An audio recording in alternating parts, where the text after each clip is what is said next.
So we have this American visiting Japan, falls in love with this young Japanese woman, and decides to get married under Japanese law, which means that they can divorce the next day after the wedding. So it's kind of a twofold thing in that he wants this woman. He wants her on every level. She, however, falls in love with him, and 3 years later is still waiting for him to come back. So therein lies the beginning of the tragedy. I think he was just looking for a fun time and not meaning any real harm to this beautiful geisha woman. He didn't mean for any of this to happen. And I think at the end of the first act that Pinkerton has real sincere feelings for Butterfly. And the music and what Puccini wrote, the love duet, it's just so spectacular that you really have to believe that this is the way Pinkerton felt. The characters that are truly pure in this opera are the women. Butterfly especially. When you're in love, you're full of hope. And life looks beautiful, right? You have this feeling of everything's going to be amazing because I'm in love and nothing can change that.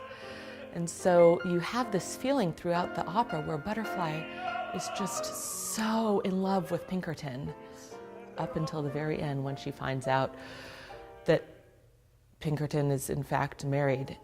She brings out a child and says, this is his. And so the man returns, Pinkerton returns, but can't face her. But in order for the child not to be ostracized for life, they're going to take it back to the States, and Pinkerton has arrived with his new wife. So they're going to take the child back. Out of honor, it is necessary that Butterfly take her own life. Pinkerton, in the end, he really does show real sincere remorse. And yeah, he may be a bit of a coward. He runs off. He really can't face Butterfly, which is probably to his downfall, the way that people see him as being one of the villains in opera, you know. But I think he really is remorseful and sorry in the end.